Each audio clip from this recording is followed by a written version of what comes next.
Welcome to the Hall of Fame Fatherhood Podcast. I'm your host, Steve Mistovich, and today I'm joined by Cody Truitt. Cody is a husband, father, and the host of the Of Sound Mind podcast. Cody, thanks for joining me today. Thanks, brother. I appreciate you having me on here. It's definitely an honor. Yeah, so we'll just dive right into it. Why don't you give us some background, what brought you to where you're at today, and what brought you to the Of Sound Mind podcast and starting that? Yeah, for sure, man. So I'm Cody Truitt. I'm 28 years old. I'm from good old Springfield, Ohio, and I've been in the Army for 10 years now. I started active duty, and then I went to old National Guard, and now I'm a recruiter for the National Guard. I'm married to my beautiful wife, and we have our daughter, Frazier. She's a year and a half. And that's it, man. So as far as me, but with Of Sound Mind podcast, so I actually have an Instagram page, Of Sound Mind feed. And that kind of started back in 2020.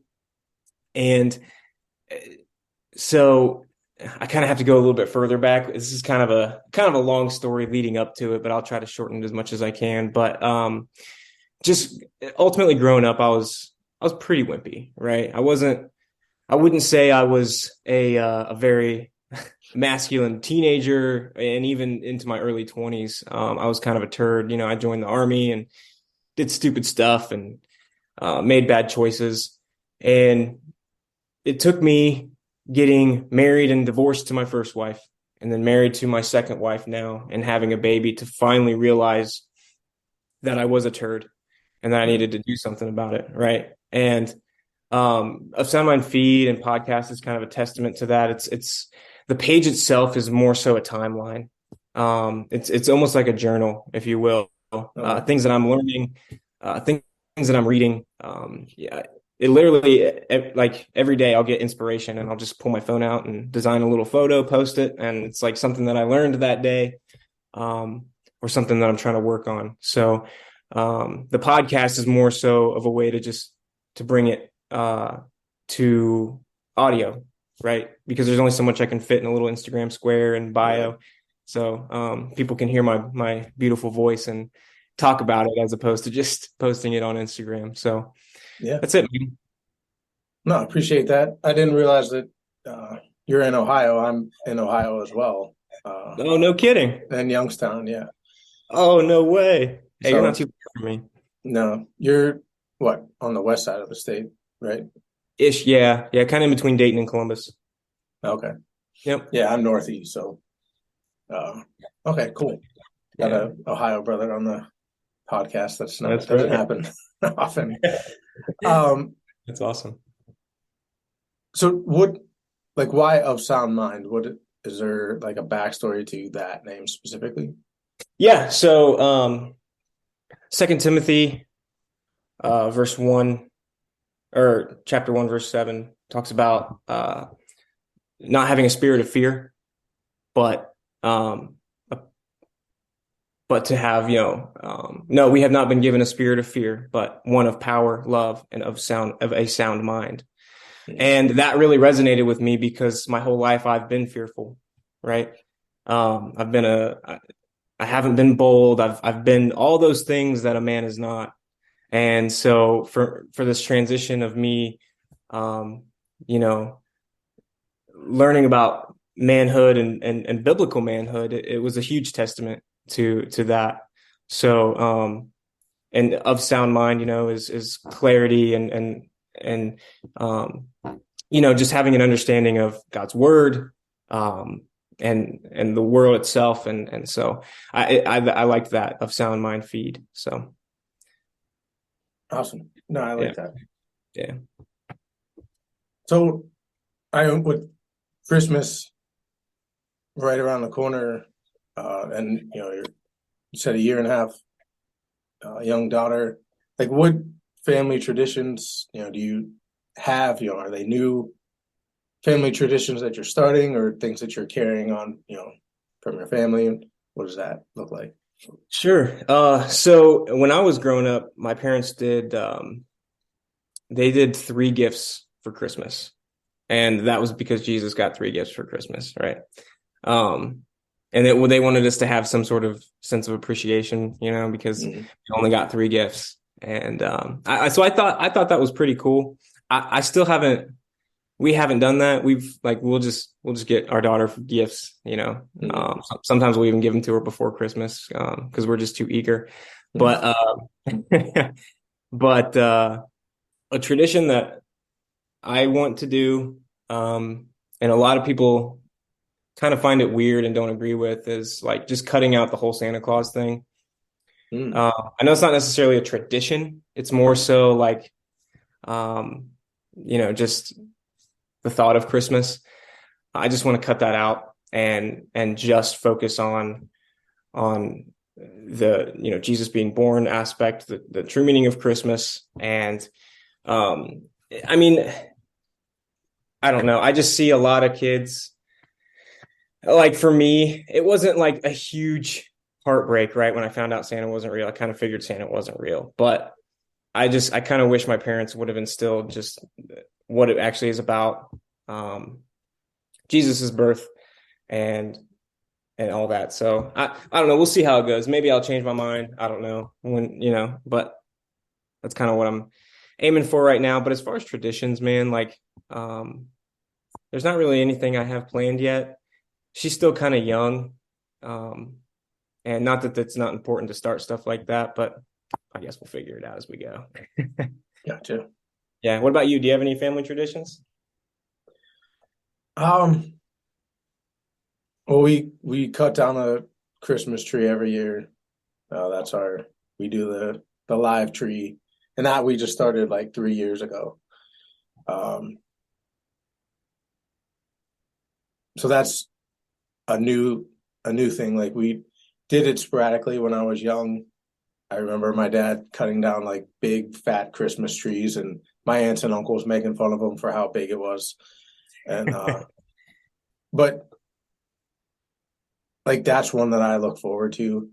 And we get together with family on both my side and my wife's side. Like that's our big, you know, tradition. We spend a lot of like one day for each family essentially. And Yeah, so that's our thing. that's cool. That's awesome. Sounds messy. Does it Yeah. get? Yeah. But it depends on what kind of tree you get. Like last year we got a blue spruce and there's needles like everywhere. This year we got a Scotch pine. It has longer needles, but the needles are staying on even with the dog and the cat, around. So Yeah. it's a better tree. By That's far cool. our best tree we've ever got. So, but all right.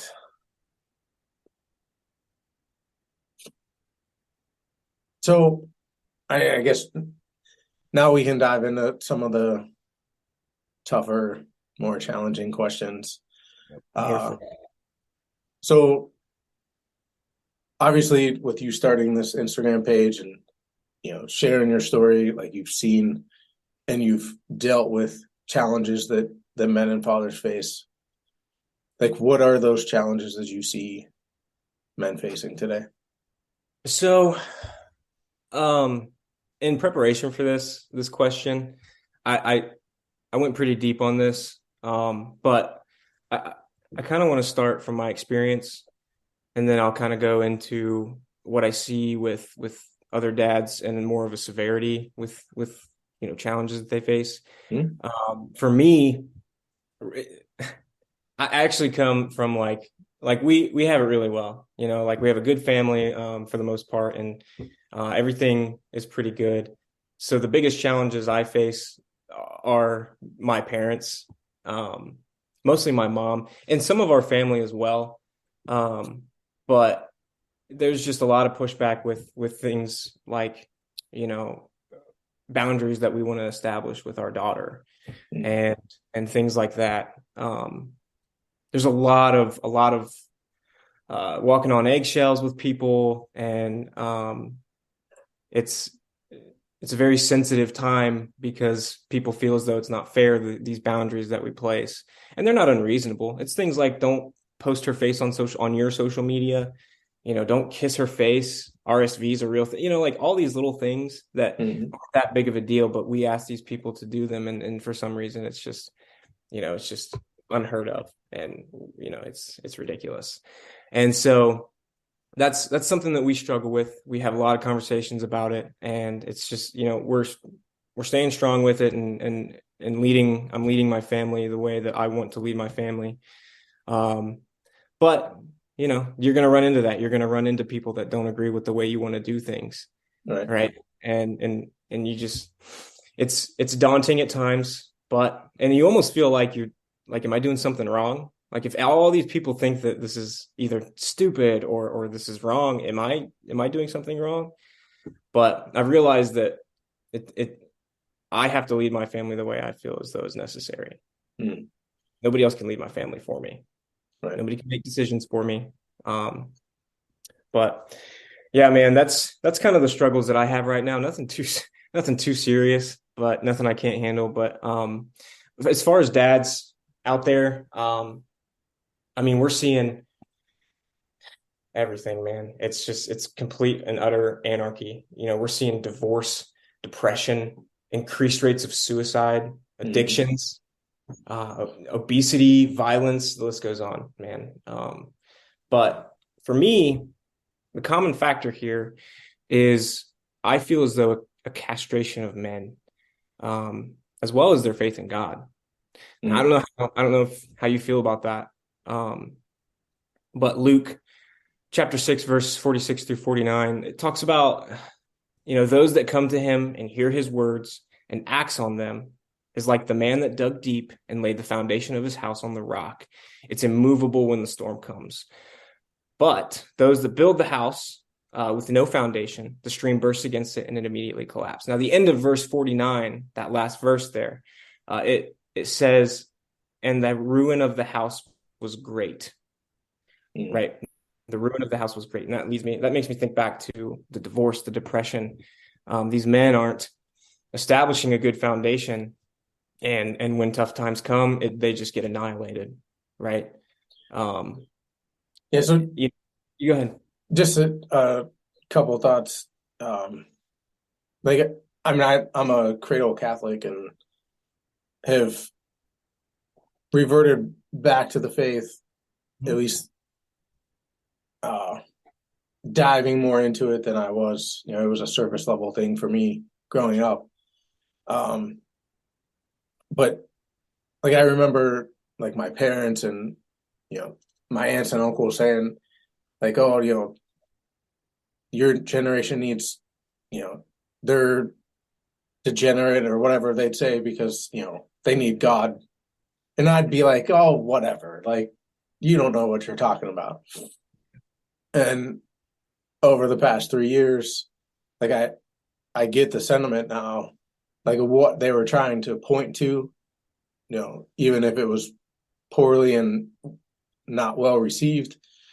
Um, it is something like that. Like there is no like spiritual foundation that anybody can turn to. And Yeah. I don't know, how a lot of people feel, but I know for me, like the things that we are seeing, it does feel like a spiritual battle.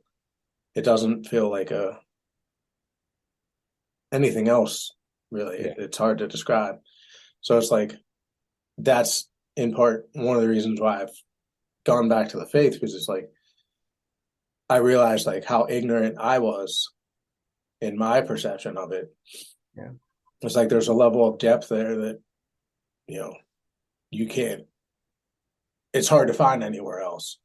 So it's like, okay, let me humble myself and learn. Yeah. And I like what you said there about things that are going on today. Like, obviously, most of the stuff that we see on social media is the extreme, but it's still real and it's still happening, right? Mm-hmm. And,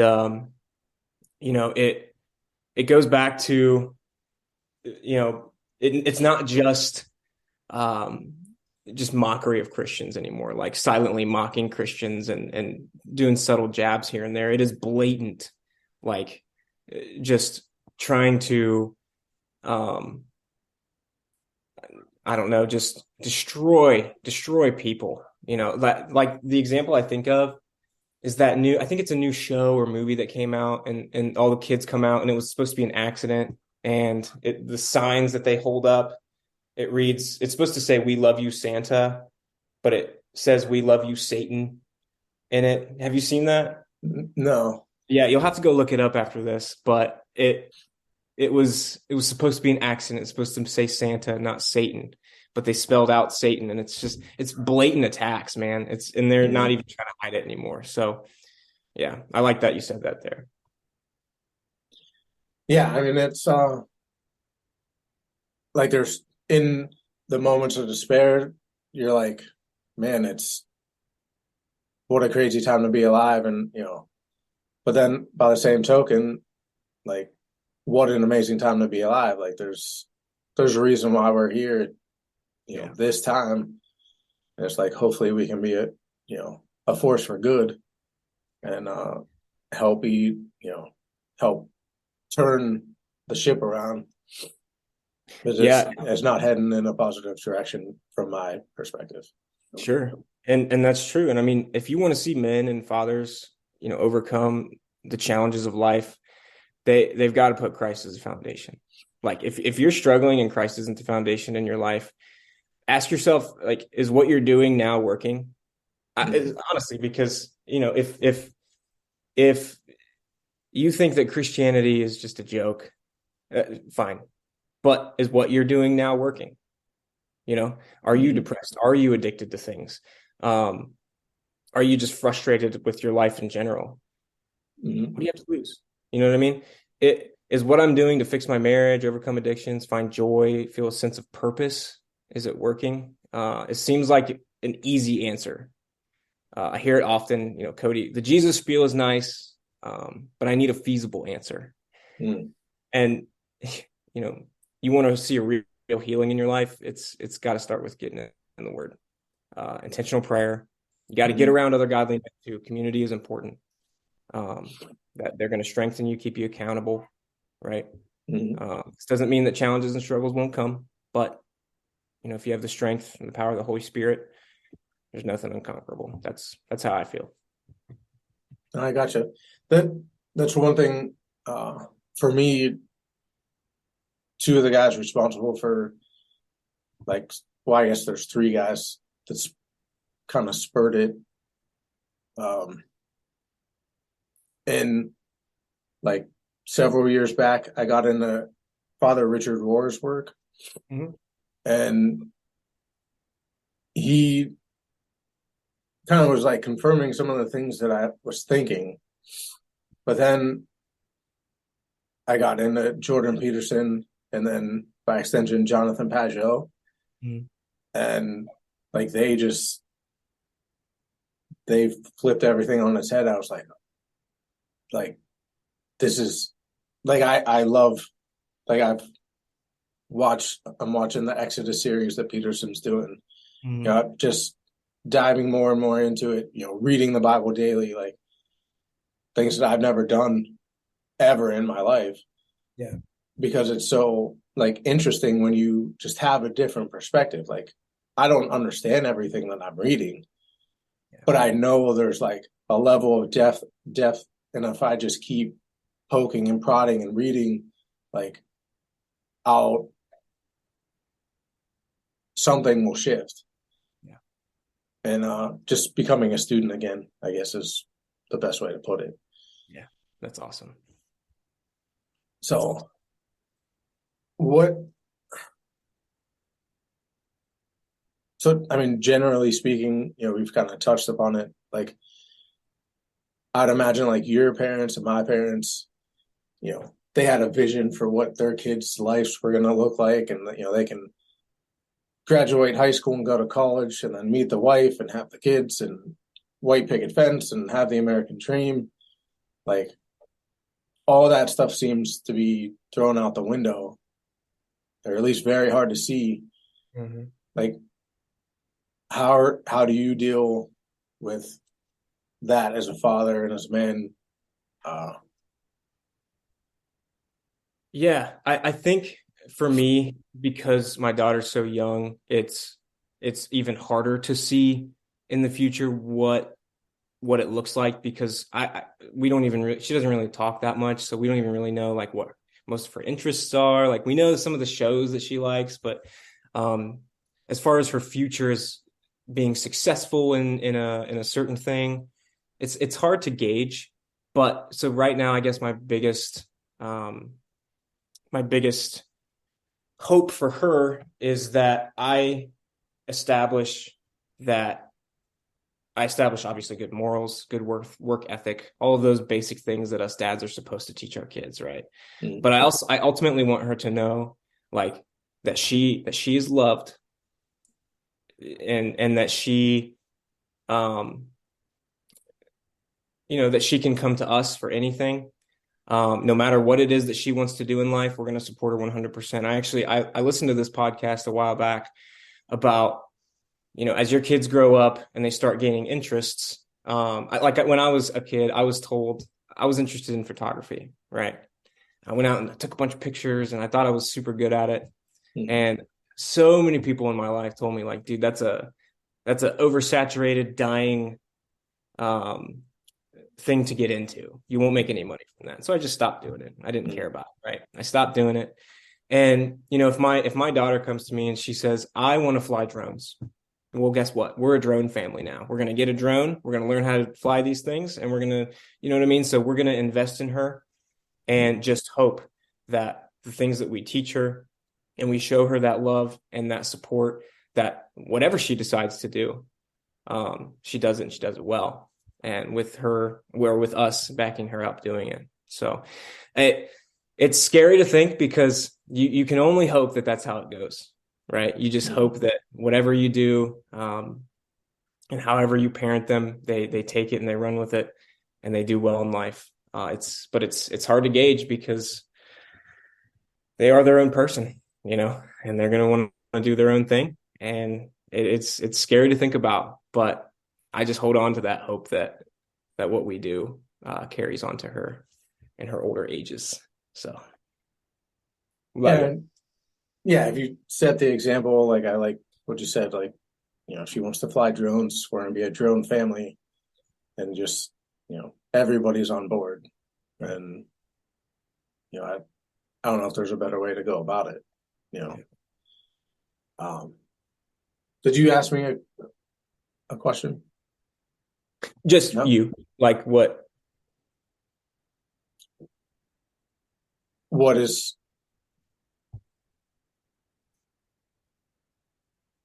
I'm sorry, I lost the question. That's okay. We can keep going. I'm sorry.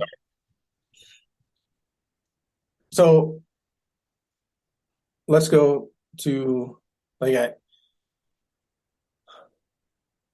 let's go to like your relationship with your father, and what's the greatest lesson that he's taught you? Man, he taught me a lot of good stuff, but I think the biggest one that he taught me. So my dad, he started a business a little bit before I was born. He was a roofing guy, right? He was a carpenter, and he was he was very well. He was very good at it. And so I watched my dad over the years just work and bust his butt doing this job. And he ended up becoming one of the top roofers, like the roofing company within like 3 states. And I don't know if you remember that storm in 2008 in Ohio, and it like wiped out half of Springfield out here, like Columbus, Springfield, Dayton. Okay. That storm came, and his business after that was booming. I started to notice that we got a new house, and all these things started to come in. But the point of that is that he showed me hard work, and not only that, so he started another business right before I left for the Army back in 2013, fixing phones. Like, this man, he picked something up, and he learned how to take apart a phone, fix it, because it was my phone that was broken. He took it apart, fixed it, and Next thing you know, he starts a business doing it. So Hmm. now he's got that business here in Ohio. He's got Truitt Roofing in Ohio. And then he moved to Texas and he started another business out there. Like this man is just he's always finding new ways to, you know, be innovative. He's an entrepreneur for sure. And that's something I definitely learned from him is to just have that drive, man, to think of new creative ways to start things. And and so I've tried to take that and apply that. And with recruiting for the military, I do that.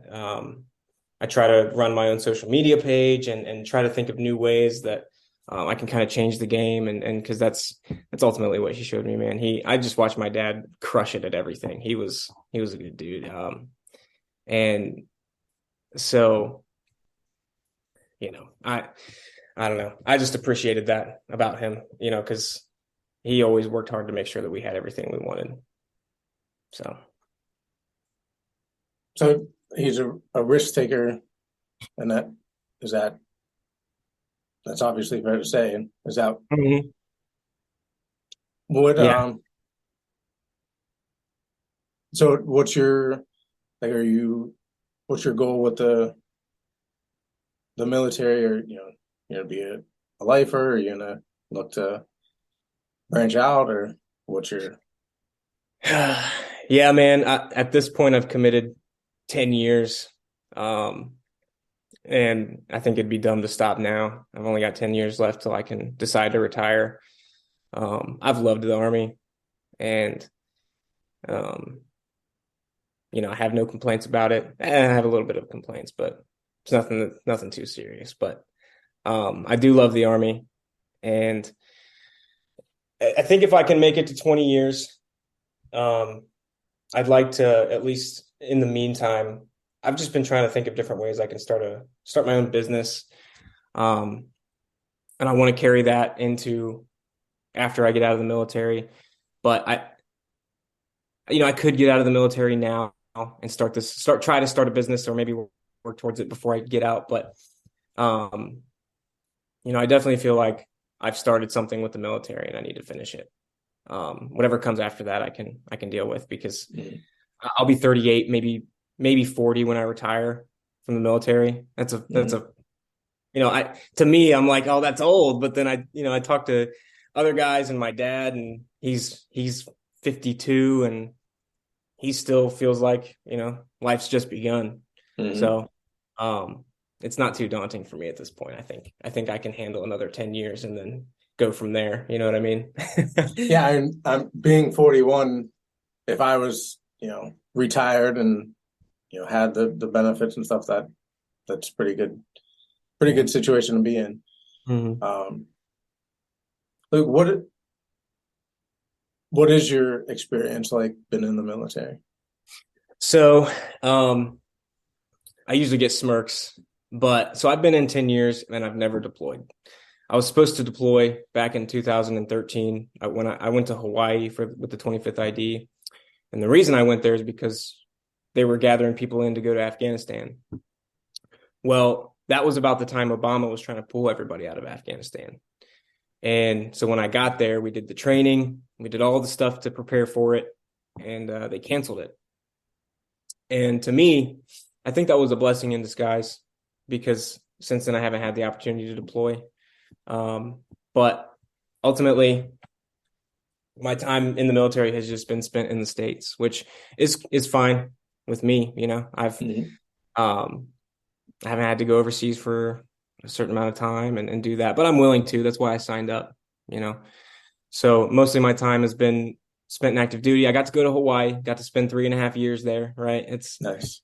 I don't recommend living there, but I do recommend going on vacation there. It's too expensive. The people there don't like us because, we're military and I get it. But after that, I joined the Guard, and since then I've been in the Guard, and I got into recruiting back in 2019. I've put maybe 30 so people in boots. And recruiting, I just love recruiting. It's so fun. It's so awesome to go out there into the schools and talk to these kids, and especially the time that I've been in it now. I'm starting to see these freshmen come up and be juniors, seniors, and you see them and you're like, oh, you guys so tall, and it's so cool to see you guys this year, um, and then obviously putting people in uniform, it's you feel very accomplished, because it is quite a process to get people going in the military, but that's really been my military experience, man. It's nothing too crazy, but I've enjoyed it. I've really enjoyed it.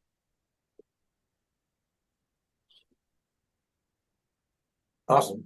Well, Yeah, sorry I don't have a sniper story or I was in the trenches story. I mean, I was expecting something similar, like Tim Kennedy or something, but that's all Right. right. No, I, appreciate your service and, thank you for it. Thank you. Um, so technology, we touched upon it Mhm. uh before we started recording. Uh, I'm 41 and, I always remember, the Ataris and the Nintendos but the technology now is, a different animal.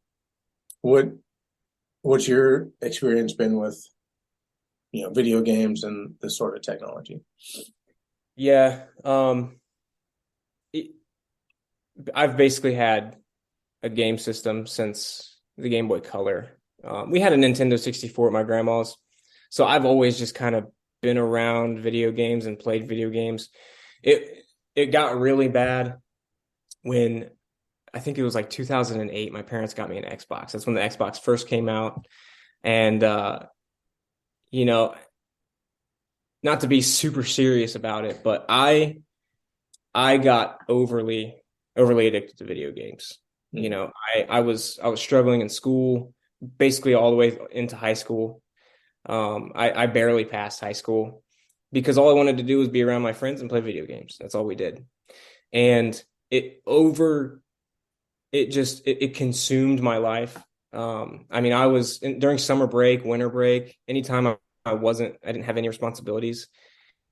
It was from the time that I woke up, most of the time to the time I went to bed, I was Mm-hmm. just on that game, right? And I wasted a lot of time as a teenager playing video games when I should have been literally doing anything else. um, and so, and then phones became a lot bigger. Um, and that was something else that I was addicted to, I Mm-hmm. have a very addictive personality, especially when it comes to technology, phones, all these things, man. And it's it's almost like a drug addict, man. I'm at this point now, I've cut out video games. I don't play video games, not even on my phone.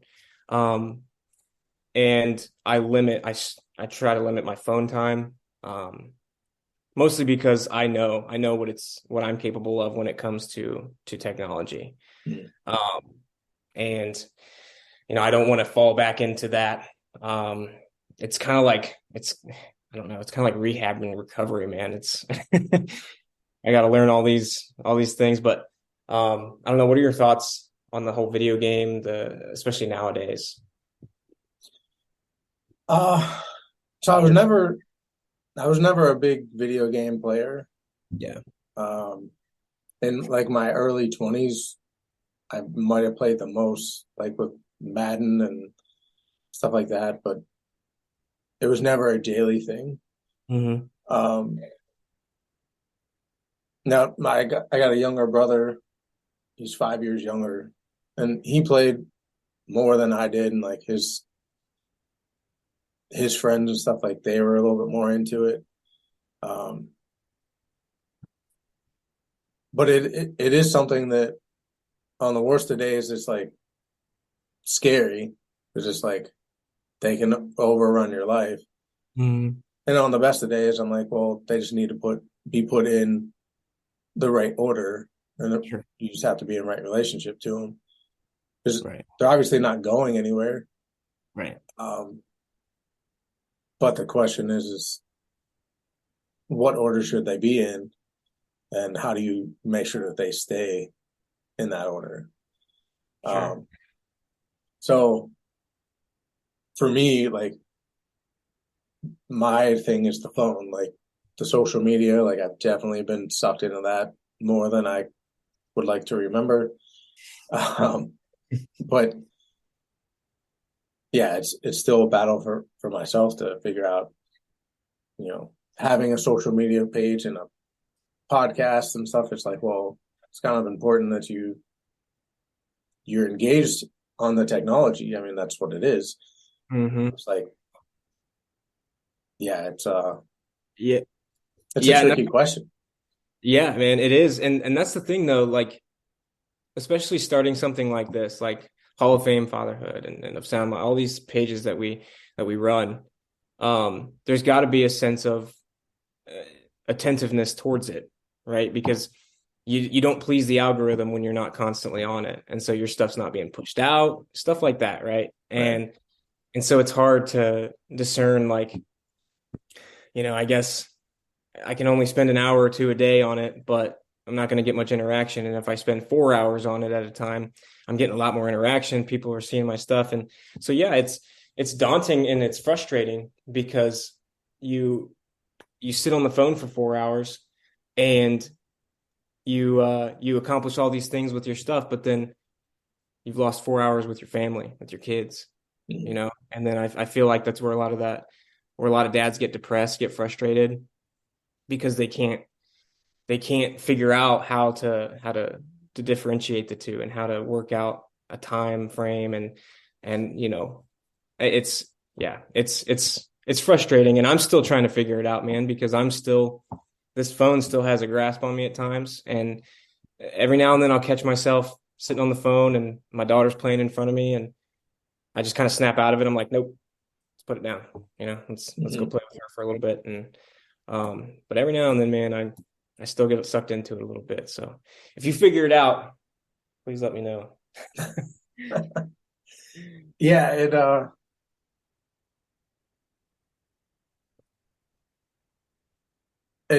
at times it's like it feels like it's a hamster wheel that you know we have the choice to get off, but they Yeah. make it very hard, that to get off. And there's also like the question of integrating it. It's like, well, where does that lead to with complete integration, if you want to call it that? It's Yeah. like, I'm not sure if I like the look of that. Right. Um, to me, my mind goes to something like, you know, iRobot movie. You know, it's like, I don't know. Like, Yeah. although there's times where I'm like, that's where we're going. Like, I Yeah. don't know. I'm still resistant to that sort of stuff. Yeah. And I don't know. I feel like the easy answer that you would probably hear is well, just get rid of it. Just get a flip phone. Just get rid of the phone. That's not conducive to the day to day that we have now. It's Mhm. not the reality. It's only going to become more and more prominent in our Right. lives. Um, and unfortunately, we've kind of made ourselves dependable upon it with calendars and reminders and Googling things. And Yeah. I don't know how many times a day I use the calculator. Yeah. So, it's a matter of, like you said, learning how to live with it as opposed to just completely eradicating it, because it's just not the reality of where the world's going. Yeah. So, um, I don't know. I think it's just little things like that we kind of talked about, is like, just maybe, I mean, maybe you have to set an hour on the phone and that's it. Maybe 2 hours, 3 hours a day, and it has to be split up. Maybe, it varies person to person because everybody's different. I know dudes that have a phone like a BlackBerry and they barely use their phone, and they can push all that stuff aside and not worry about it. And there's dudes like me who I can sit on my phone for 4 hours at a time, and Mhm. it's just figuring out what works for you, I think. And however that looks, I don't know. I don't have the perfect answer, but um, I mean, it's got to happen because, for me especially, just personally, I don't want to miss out on quality time. I don't want to miss out on things with my daughter, my wife. And I know that sounds kind of dramatic to say, but it's those little moments that, I work all day and I come home and spend maybe 2 hours with my daughter. And if I'm on my phone for those 2 hours, I missed it, man. Missed Right. it. Failed that day. Done. Can't get it back. Right. I mean, it's very hard to not look at it as like almost a binary choice. Hmm. Uh, it's either you're putting the technology first or your family first. And I know there's a third way that, you can kind of balance both, but it's like, you know, the it's the technology isn't talked about as like a tool. Hmm. And it's like I think in the best perspective, it is something that's viewed just something like a hammer. There's only certain things that you can use a hammer for. Sure, you Hmm. can use it to as a weapon, but that's not the best use for it. Right. It's not what it was meant for. It's like, okay, these are amazing tools. Like we wouldn't have connected without, Instagram and Zoom. Yeah. So it's like, that's awesome. And like, how do we make sure we use it for its intended purpose? Right. And that's the thing that we're diving into as a family come Christmas is uh, we're getting our 6-year-old a tablet, an iPad. And he loves TV. And if we'd let him, he'd lay there and watch TV all day. And sometimes we have a contentious relationship with that. Sure. So it's like, all right, we're adding another element here. But it's like, all right, I either try to embrace this and try to learn the tools and techniques to show him how to use it as a tool, or I keep it from him and then he's like behind and, probably falls off the cliff once he does come to it because he's like, oh my God, this is great. And dad didn't let me have it. And then he's on it all the time. So it's like, I'm sure it's going to be an interesting journey, but I'm sure it won't be easy either. Yeah. Hmm. Yeah, that's a tough one, man. Because it's like my parents have a tablet, and when we go over there, like him and my nephew, they play like Spider-Man games and driving games and all those sorts of games. And when they get off of it, like I can tell a difference, at least to my son. Like he's just, it's almost like you're taking away a drug Hmm. because he throws a fit, and it's like the world is over. And it's like I don't want that. So it's like